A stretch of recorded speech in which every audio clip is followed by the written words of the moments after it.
আজকের ভিডিওটি একটু different from the most videos that I make এবং আজকের ভিডিওটা ইজ পার্টিকুলারলি ফর স্টুডেন্টস যারা কিনা এডুটেকের মারামারি টিচারদের মধ্যে কে ভালো কে খারাপ এগুলো নিয়ে বেশি কনসার্ন থাকো রাদার দেন স্টাডিজ, এটা তাদের জন্য ভিডিওটা। একটা গল্প বলছি। সো আমি যখন অ্যাডমিশন পরীক্ষা দিই, আমি 2018 সালের এইচএসসি ব্যাচ। সো আমি 2018 সালের নভেম্বর মাসে হচ্ছে যে অ্যাকচুয়ালি অক্টোবর নভেম্বর থেকে আমাদের সকল অ্যাডমিশন টেস্ট শুরু হয়েছিল। সো অক্টোবর মাসের দিকে আমি অ্যাডমিশন টেস্টে বসেছি। আমার সাথে আমার কোচিং লাইনে আসার পেছনে অন্যতম বড় একটা কারণ হচ্ছে সাজিদ নামে একটা ছেলে। সাজিদ, আমি জাস্ট গল্পটা বলি এরকম যে সাজিদের সাথে আমার পরিচয় হয় হচ্ছে মূলত উদ্ভাসে, এবং একই সাথে ওই সময় আমরা বিভিন্ন জায়গায় হচ্ছে যে প্রাইভেট কোচিং করতাম। তখন তার অনলাইন ছিল না, তো তখন হচ্ছে যে প্রাইভেট কোচিংয়ের একটা বড় চল ছিল, মানে প্রাইভেটভাবে ব্যাচ পড়ার একটা বড় চল ছিল অফলাইনে। সো ভালো ভালো টিচাররা তখন প্রাইভেটভাবে ব্যাচ পড়াইতো, 6-7 হাজার টাকা করে নিত। That was a very good business for them. পরে অনলাইনে আসার পরে হচ্ছে এই ব্যবসাটা পুরোপুরি গন এখন অলমোস্ট। সো সাজিদের সাথে আমার ওই জায়গায় দেখা, এবং সাজিদই আমাকে মূলত আস্তে আস্তে বুঝাচ্ছিল যে অমিত, তোর তো চেহারা সুরাত ভালো, আমরা হচ্ছে যে একটা কোচিং দেবো, কোচিং দিলে তোর চেহারা দেখে অনেক মেয়ে চলে আসবে। আমি ওয়াও, আল্লাহ দিলে একটা তো লাভ তো হইতেছে আমার।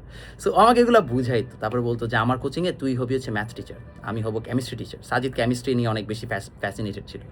এরকম এক একজন এক একটা হবে, সে একদম ফুল প্ল্যান রেডি করে ফেলছে। তখন কিন্তু আমরা অ্যাডমিশন কোচিং করতেছি, তখন আমাদের বুয়েটের পরীক্ষা টরীক্ষা কিছু হয় নাই। সাজিদ অলরেডি ধরে বসে আছে যে ওর বুয়েটে চান্স হয়ে গেছে, এবং ও হচ্ছে এখন বুয়েটের পরবর্তীতে কি হবে, ওর কোচিংয়ে কে ডিরেক্টর হবে, কী হবে, এগুলো সব নিয়ে হচ্ছে যে ওর জানাশোনা। শুধু সেটাই না, সাজিদের একটা খুব বাজে বদভ্যাস ছিল, সেটা হচ্ছে আমার মনে আছে আমরা তখন শিশির ভাইয়ের কাছে অঙ্ক করি। তো সাজিদ দেখতাম ব্যাচ এসে কখনো কিছু তুলতো না। I was a very good student, studious student. আমি আসতাম একদম সব A to Z নোট করতাম, সাজিদ কিছু তুলতো না। কারণ কি, সাজিদের কথা হচ্ছে যে এগুলো সে অলরেডি ওই সময় উজ্জ্বল ভাইয়ের কিছু ভিডিও পাওয়া যেত, জানি না উনি ও কীভাবে ম্যানেজ করছে, ওর কাছে অনেক লিঙ্ক আপ। উজ্জ্বল ভাই ভিডিও ম্যানেজ করে ও হচ্ছে যে তখন অলরেডি সব পড়ে ফেলছে। হ্যাঁ, ওর আর কি হাব ভাব এরকম। ও কোচিং আসতো ভুল ধরতে, আর কোচিং আসতো যে আদৌ দেখি একটু বাজায় দেখি যে এই স্যার পারে কিনা। জাস্ট চিন্তা করে, একটা ছেলে অ্যাডমিশন টেস্টে সে যদি অলরেডি সব কিছু পারে, তার কি আদৌ দরকার আছে এই ঝামেলাগুলো করা? তার কি বেটার হতো না যদি সে আর একটু প্রিপারেশন নিতেন স্টাফ? আচ্ছা, তো আমার সবাই ধরে নিচ্ছে সাজিদের অফকোর্স বুয়েটে হবে। ইভেনচুয়ালি যেটা হলো, সাজিদের বুয়েটে হয় না, সাজিদের হয়েছে আইউটিতে। সাজিদের সাথে আমার অনেক বছর পরিচয়ও নেই। এবং মজার বিষয় কি জানেন, আইউটিতে চান্স যে পেলো, মানে ওর যে বুয়েটে হলো না, এটা একটা খুবই বড় শখ ছিল আমাদের কাছে। কারণ সাজিদের যেই লেভেলের ক্যালিবার এবং যেই লেভেলের প্রিপারেশন ছিল, ওর বুয়েট হওয়ার অফকোর্স সহজ ছিল। কিন্তু সাজিদ লেখাপড়ার থেকে বেশি আরেকটা জিনিস নিয়ে হচ্ছে যে তখন মাথা ঘামাইতো। সেটা হচ্ছে কোন স্যার কোথা থেকে আসছে, অমুক কি আদৌ বুয়েটে পড়ছে নাকি মিথ্যা কথা বলে। বুয়েটে এরকম অনেক আশেপাশে মানুষজন আছে যে বুয়েটের নাম বলে পড়াচ্ছে, কিংবা হচ্ছে যে অমুক টিচার আগে কোন প্ল্যাটফর্মে ছিল, উদ্ভাস কেন ছাড়ছে, উদ্ভাসের সাথে সমস্যা কি, উদ্ভাস কাকে কত টাকা বেতন দেয়, ক্লাস পেমেন্ট কত, ও এগুলো নিয়ে মাথা ঘামাইতো। ওর কাছে ও লিটার আমাকে এরকম বলছিল যে আমি একদিন বাংলাদেশের কোচিং ইতিহাস নিয়ে একটা হচ্ছে বই লিখতে চাই। জাস্ট চিন্তা করো, একটা 9 থেকে 12-এর একটা ছেলে, ওর কিন্তু কাজ হচ্ছে অনলাইনে অফলাইনে যেখানেই যাক এসে পড়াশোনা করে চলে যাওয়া। এর থেকে কার কি মারামারি, কার কি ইতিহাস, কার কি ভবিষ্যৎ, এগুলো নিয়ে কিন্তু চিন্তাভাবনা করার কাজ ওর না। এটার চিন্তাভাবনা করার কাজ হচ্ছে টিচারদের, ব্যবসায়ীদের, আমাদের। এটা আমাদের concern, not the concern of the students. But ও যখনই জিনিস নিয়ে মাথা কামানো শুরু করছে, ও কিন্তু বুয়েটে আর যাইতে পারে নাই। ওর যে এত স্বপ্ন ইচ্ছা ও একদিন বুয়েটে চান্স পেয়ে ওই বিশাল বড় কোচিং মালিক হবে, সেটা তো হয়ই না, ওর বুয়েটেই চান্স হয় নাই। এবং I can guarantee you, majority students যারা, আমরা তো অফলাইনে পড়া, আসলে অনলাইনটা আমার কাছে একটা মানে স্ক্যাম টাইপের লাগে। আই বি ভেরি অনেস্ট, কারণ আমি অনলাইনে কাকে পড়াচ্ছি কি পড়াচ্ছি আমি কিচ্ছু জানি না। এখানে আদৌ যারা কমেন্ট করে তারা কি ভ্যালিড নাকি ফেক অ্যাকাউন্ট নাকি বট আইডি আমি কিছুই জানি না, ভালো খারাপ বোধ মিলায়। অফলাইনে অ্যাটলিস্ট আমি জানি কোন মানুষটা আছে। এবং অফলাইনে আমি তোমাকে একদম সত্যি কথা বলি, আমার কাছে মেজরিটি ভালো স্টুডেন্টরাই পড়ে, কারণ অফলাইনে আমার একটা রেপুটেশন আছে যে আসলে এই ভাই অ্যাডভান্স পড়ায়, ওনার কাছে ভালো স্টুডেন্ট ছাড়া খারাপরা আসলে যে টিকতে পারবে না। সো আমার কাছে ভালো স্টুডেন্টরাই পড়ে, এবং বিশ্বাস করো মেজরিটি ভালো স্টুডেন্টদের যাই আসে না আমার পার্সোনাল লাইফে কী চলতেছে, they don't care at all. আমার কোচিংয়ে আমি গতকাল গেছি, আমার একটু দাড়িতে এখন তো একটু তাও টুটছে, ওরা আমাকে একটু মজা নিল, ফান করলো, বাট তারপরে কিন্তু পড়লো। লিটারালি 1.5 ঘন্টা যদি আপনি লেকচার নোটটা দেখেন, এখানে ঘর্ষণ বল নিয়ে আমি ডিটেইলে সব কিছু পড়াইছি। এসএসসি লেভেলে এত কিছু পড়ানোর দরকার নেই, আমি তাও পড়াইছি, এবং ওরা খুব হাসি মনে পড়ছে, খুশি মনে পড়ছে। কারণ যারা ভালো স্টুডেন্ট তাদের এত যাই আসতেছে না কার 2 বিয়ে, কার 1 বিয়ে, কে বুয়েটে পড়ছে, কে রুয়েটে পড়ছে, কে কোথায় পড়ছে, কার ব্যাংক ব্যালেন্স কত, কে কত টাকা নেয়, এগুলো নিয়ে ভালো স্টুডেন্টের মাথায় যায় আসে না। Because let's be honest, as a student তোমার কাজ হচ্ছে আমার কাছে ফিজিক্স পড়ে চলে যাওয়া। You don't really should care about যে আসলে আমি কী করতেছি না করতেছি।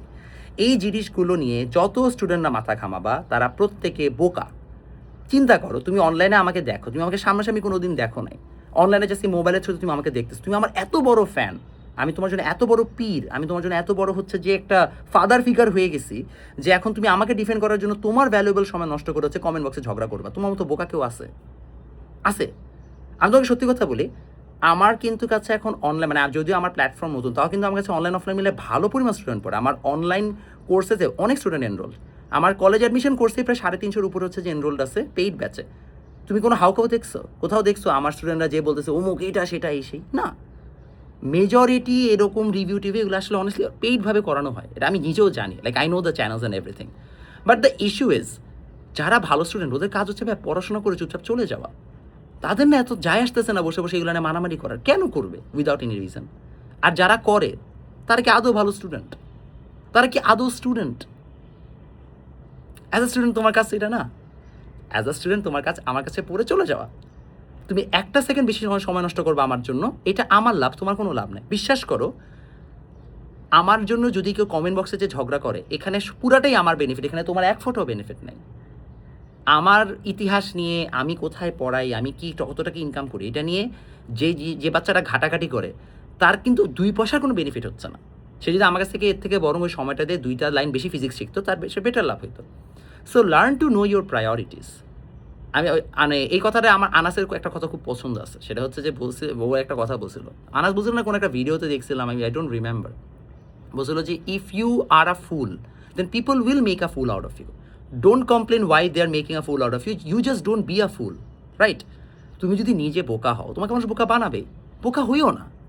অ্যান্ড এই যুগে এসে বোকা না হওয়াটা খুবই সহজ, all you have to do is turn off the phone and just get back to your studies. তুমি অনলাইনে মনে করো তোমার 3 ঘন্টার একটা ক্লাস দেখার কথা, তুমি 3 ঘন্টা বাদে যতটুকু সময় থাকবে অতটুকুই তোমার loss. Learn to know your priorities. আমরা তোমাকে পড়াইতে আসছি, পড়ায় চুপচাপ চলে যাবা। যত আমাদের নিয়ে ঘাটবা, যত কোচিং মার্কেট উমুক মার্কেট নিয়ে ভাববা, যত তোমার প্রায়োরিটি নষ্ট হবে, তোমার মেন্টাল ব্যান্ডউইথ নষ্ট হবে, তত তুমি পিছিয়ে যাবা। আশা করি এই নলেজগুলো এবং এই আইডিয়াগুলো মানুষের কাজে লাগবে। ঠিক আছে, আল্লাহ হাফেজ।